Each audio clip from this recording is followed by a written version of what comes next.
Hello guys, mag-change oil tayo ngayon. Gagamit tayo ng Shell Advance. Ayan. Pero nakakarton siya guys. Ayan, first time kong nakabili ng ganito na nakakarton. Ayan, dati yung plastic lang. Tapos meron siyang kasama ding gear oil. Ayan, 15W40. Ano ba to? Bago ba to or nauli lang ako sa balita? Ayan, na merong ganitong Shell Advance na nakakarton.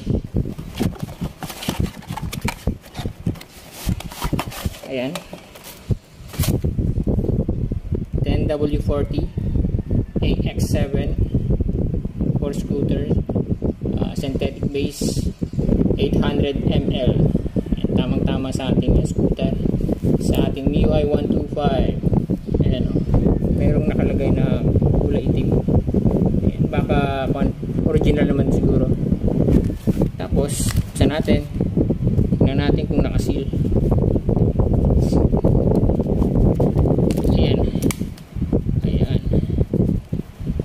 Naiwan yung parang ito ng takip. Ayan. Ayan. Ito yung seal niya. Tapos ito hindi sumama sa takip. Yan daw yung isa sa mga sign. Pag sumama daw to sa takip, fake daw. Pero pag naiwan to, original daw. Yun ang sabi. Hindi lang ako sigurado. Ayan. Tapos yung gear oil, yan, iba na naman yung gear oil. Ayan, dati parang nasa bote, ito parang tube type. Ayan, parang toothpaste. First is buksan natin to. Ayan, open natin yan. Ayan guys, 12. Wait, tangkan natin pamatapon. Ayan, pihit pa kaliwa. Ayan, ayan, pihit pa kaliwa. Ito na. Ayan nga.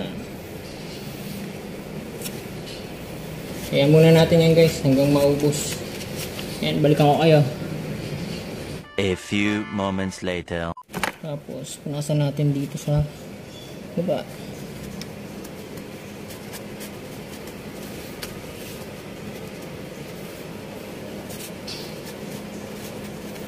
Tapos balik natin to.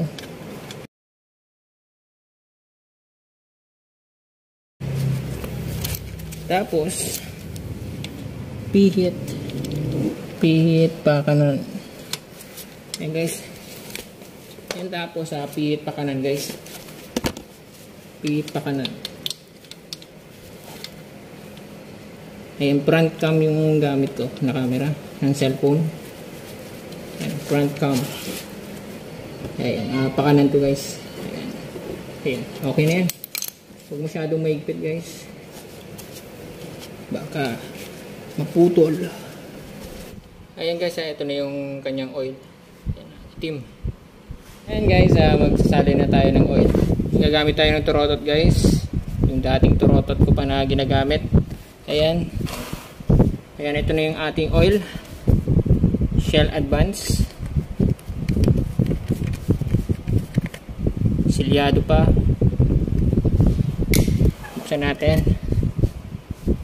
Open natin yung seal.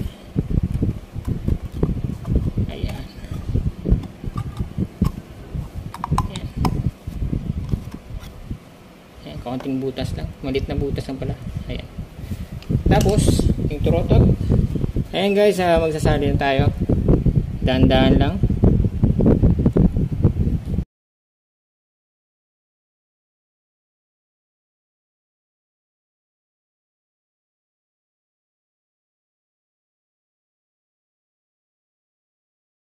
Ayan, okay na guys.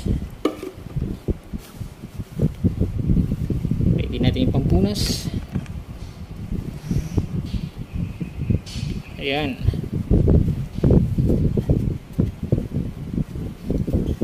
Ayan, okay na guys.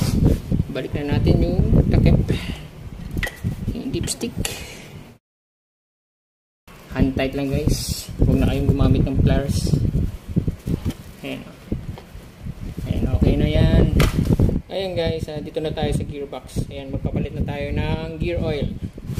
Bubuksan muna natin to, 10mm.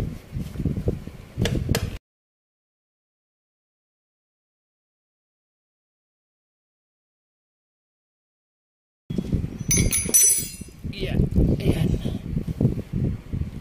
Ayan, punasan natin to. Ayan, adjust muna natin tong toe hook na to. Ayan, kaartihan. Ayan, kaartihan natin sa ating motor. Ayan. Ayan guys, kung gusto nyo yung gearbox nyo is ganyan, yung makintab. Ayan, meron akong video kung paano ko ginawa yan.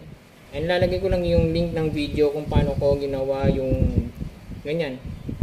Ganyan kakintab yung aking gearbox. Ayan, lalagay ko lang sa description sa baba. Ayan guys, balik natin yung kanyang drain plug. Ayan, lalagyan na natin ng gear oil, ng bagong gear oil. Ayan, punasan natin. Tapos balik natin yung drain plug. 10mm T-wrench. Huwag masyadong maigpit. Kung ayaw nyo maputol yung drain plug nyo, pop, nalaglag yung peke na bolt cap. Ayan. Wait. Ayan. Huwag masyadong maigpit. Baka maputol yung drain plug nyo. Ayan, okay na yan.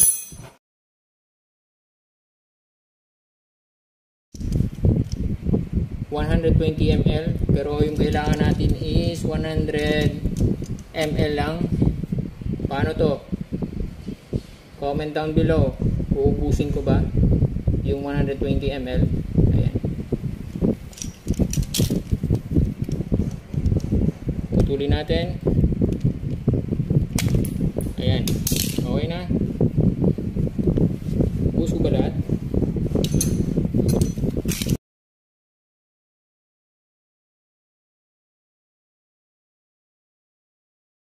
Ayan, binuhos ko na lahat guys. 120 ml ang nilagay ko talaga.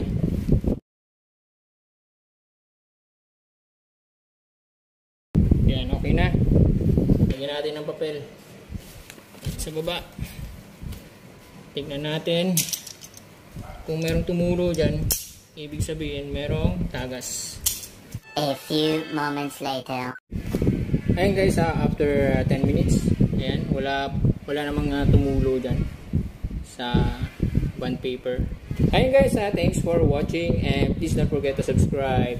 Ride safe everyone. This is Pure Pods. Peace out. Thanks for